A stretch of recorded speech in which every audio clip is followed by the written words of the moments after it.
अध्यात्म ज्योतिष के तमाम प्रियदर्शकों को शक्ति संचय पर्व चैत्र नवरात्रि की बहुत बहुत मंगलमय शुभकामनाएं।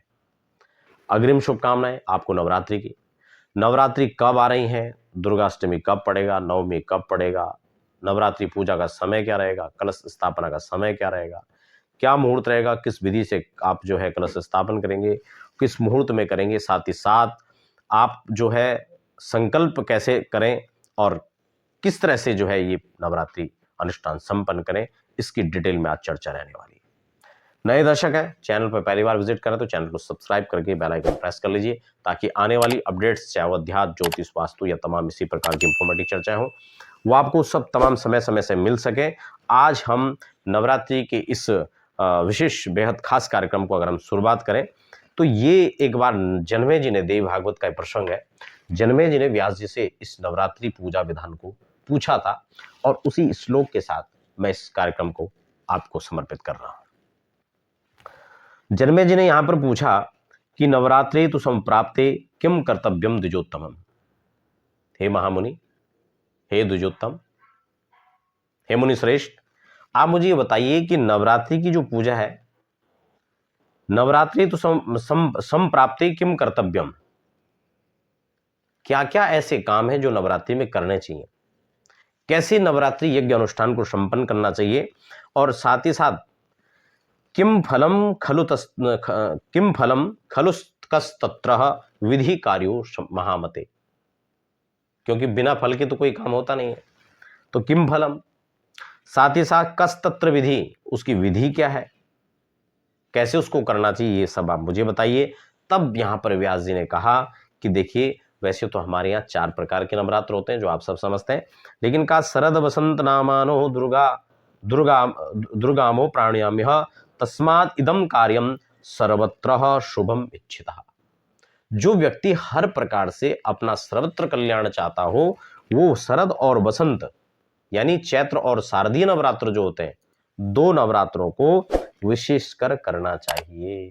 वैसे तो 4 नवरात्र हैं, 2 गुप्त नवरात्र भी होते हैं, लेकिन सर्वत्रम शुभम इच्छिता, तो वो क्या करे, शरद वसंत नामानो, 2 प्रकार के जो नवरात्र हैं, दुर्गा या प्राणिनाम्य, 2 नवरात्रों को करना चाहिए।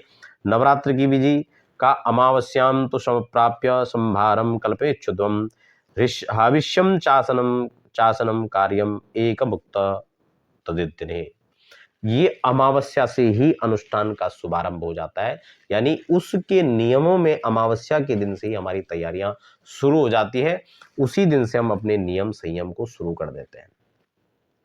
तो आपको ध्यान रखना है, कहा इसी दिन पूजा की तैयारियां भी हो तो अतिश्रेष्ठ है, नहीं तो नवरात्रि के दिन भी आप कर सकते हैं। चौकी का निर्माण है, ये आप सब कर सकते हैं। कहा इसके लिए एक ब्राह्मण कैसा होना चाहिए, कहा रात्रो द्विजान आमंत्य देवी स्तुत्व विशारद।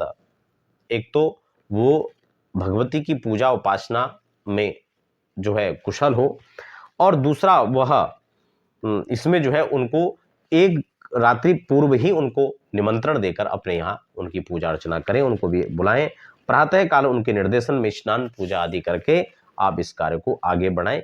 ये बहुत विस्तार से यहाँ पर देव भागवत में इसका वर्णन आता है, और ये भी यहां पर बताया कि उस जो नवरात्रि हम करें उसको किसी भी प्रकार से कृपणता नहीं होनी चाहिए, बिना कृपणता के आप इस कार्य को करें। वित्तम साठ्यम न कर्तव्यम विभवे संति करहिचित, किसी प्रकार से इसमें आप जो है अपनी सेवा में, अपने भाव में कोई कंजूसी न रखें। विप्रे संतोष्ट कार्यम संपूर्णम सर्वथा भवेत, 9 पंचम त्रय चेको दिव्या पाठे द्विज स्मृता। इसमें जो है ब्राह्मणों की संख्या को भी बताया गया है कि आप 1, 5, 9 या जो है 7, इस प्रकार से 3 इन ब्राह्मणों को भी रख सकते हैं, और इसी क्रम में आप अनुष्ठान भी रख सकते हैं, 1 दिन का, 3 दिन का, 5 दिन का या 7 दिन का, या फिर 9 दिन, 8 दिन, जैसे भी आप रखते हैं। ये विधि भी इसमें है, और नवरात्र का जो ब्राह्मणों के पाठ की संख्या, वो पाठ संख्या भी आप इसी क्रम में निश्चित कर सकते हैं। अब यहां पर जो है नवरात्रि का जो समय पड़ रहा है उसको हम थोड़ा समझ लेते हैं। देखिए, नवरात्रि कितने तारीख से यहां पर पड़ रही है, 20 मार्च से नवरात्रि आरंभ होगा, और आपका 26 तारीख तक ये नवरात्रि रहने वाली है। यानी 20 से यह आपका प्रारंभ होगा और 26 तारीख को ही आपकी दुर्गाष्टमी और साथ साथ रामनवमी भी इसी दिन है। तो यह आपका अनुष्ठान क्रम रहेगा। अगर हम इसमें कलश स्थापना को देखें तो आप 20 तारीख में कब कलश स्थापन कर सकते हैं? आपका वृषभ लगन 9 बजे के बाद स्टार्ट हो रहा है, ठीक है ना। तो आप 9 बजे के बाद जो है कलश स्थापन करें। पूजा आप 9 बजे करें तो भी कोई दिक्कत नहीं है, और अगर उसके बाद करें तो बहुत अच्छा है। और 11 बजे तक जो है वृषभ लगन रहेगा, इस समय में आप कलश स्थापन करें। यह आपके कलश स्थापना के लिए एक अच्छा समय है।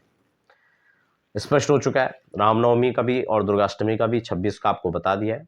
अब हम बात करेंगे कि क्या अनुष्ठान में हम लोगों को करना चाहिए, विशेषकर जो सामान्य अपने घर में बिना किसी कुशल आचार्य के सन्निधि के बिना अगर आप कर रहे हैं तो आपको कैसे अनुष्ठान करना चाहिए, उसको भी हम आज के कार्यक्रम में समझ लेते हैं। सबसे पहले जो सामग्रियां हैं पूजन की, आप उसको थोड़ा सा कुछ सामग्री आप नोट कर सकते हैं। मैं यहाँ पर आपको बता रहा हूँ।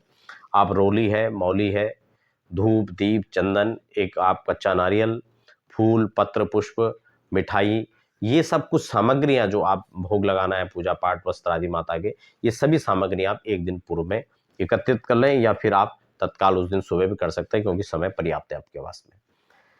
तो इन सामग्रियों को लेकर सबसे पहले आप आचमनी करें, अपने ऊपर जल का मार्जन करें गंगा जल आदि से, ठीक है।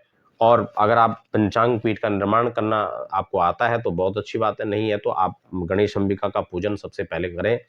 ये बात ध्यान में रखें, बहुत सारे लोग फाइबर की मूर्ति, मिट्टी की मूर्तियां रखते हैं, वो रखने का विधान नहीं है, उनको नहीं रखना चाहिए। आप किसी भी धातु निर्मित मूर्ति वहां पर रखें। नहीं है तो आप सुपारी से गौरी गणेश बना करके उनका पूजन करें, या सिक्के के रूप में आजकल चांदी के आते हैं, आप उनको रख सकते हैं। अष्ट धातु, पंच धातु, स्वर्ण, चांदी, आप इन धातु से निर्मित मूर्ति को रखें, चाहे वो माता की मूर्ति है, चाहे वो गणेश अंबिका की मूर्ति है। तो गणेश अंबिका का पूजन आपको करना है। उसके बाद ओमकार आदि भगवान शिव का ध्यान है, महालक्ष्मी का ध्यान है, नवग्रहों का, षोडश मातृका आदि का ध्यान करना है। उस और गणेश अंबिका के तत्काल पूजन के बाद आपको कलश स्थापन करना है। तो मुहूर्त के हिसाब से आपको जो समय बताया है उसमें आपको कलश स्थापन करना है। आप कलश स्थापन या तो कोई बड़ा सा पात्र मिट्टी का हो, आप उसमें करें, और मैंने देखा कि लोग छोटे से मिट्टी का पात्र होता है, उसी में जो है जौ थोड़ा सा बो देते हैं और उसी में नारियल रख लेते हैं, तो उसमें स्थान का अभाव रहता है। आप जमीन में जो है रेत को डालें और फिर एक छोटे कलश को, कलश भी हो सके तो ये जरूरी नहीं मिट्टी का लाना है आपको, आप धातु से निर्मित जो कलश है आपके, पीतल का लोटा घर में पड़ा है, तांबे का पड़ा है, उनको रखें। अष्ट धातु का पुराने लोटे पड़े होते हैं तो आप उन लोटों को रखें, कोई दिक्कत नहीं है। एक लोटा हो सके तो आप पूजा के लिए अलग ही रख लें, कोई दिक्कत नहीं है, क्योंकि हर बार नवरात्रि, हर बार पूजन होते हैं तो आप उनका प्रयोग कर सकते हैं। तो जमीन में आपको रेत जो है आपको ये जौ का रोपण करना है। उसके लिए आप जौ को थोड़ा जल में डालकर भिगा लें, उसमें से कुछ खराब जो होते हैं उनको बाहर निकाल लें, जो खाए हुए होते हैं, और फिर आप शुद्ध धोए हुए जो जौ को वहां पर जो है भूमि का स्पर्श करके, पूजन करके गंधाक्षत से फिर वहां पर जौ को विकिरण करें, और उसके बाद उनको मिला करके तदुपरांत कलश स्थापन करें।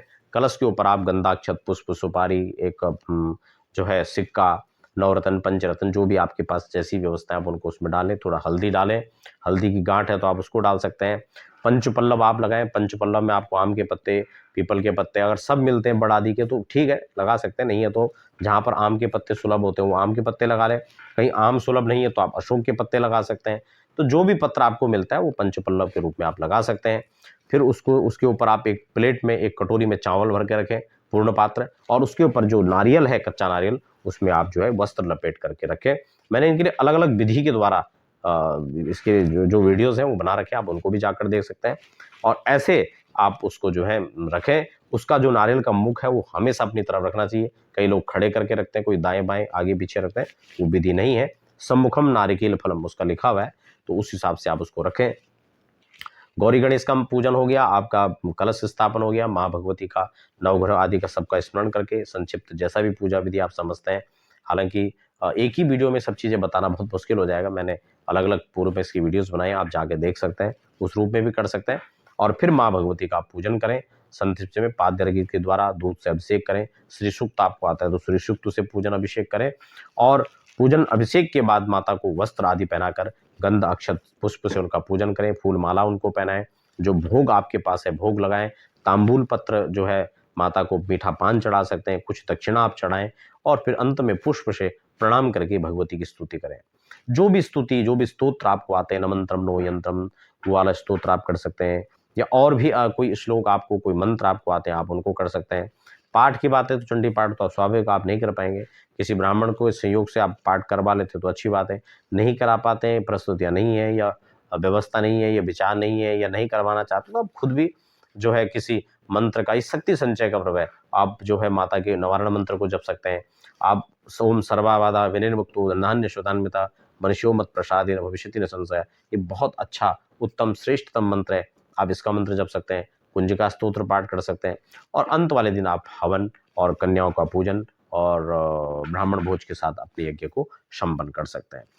अब यहाँ पर संकल्प की बात आती है, तो संकल्प में अब जो संकल्प इस बार आप पढ़ेंगे, संकल्प की मैंने पहले वीडियो बना रखी है, आप उससे जाकर देख सकते हैं। और इस बार रौद्र नाम का संवत्सर है, इसलिए संकल्प में आप रौद्र उच्चारण करेंगे संकल्प।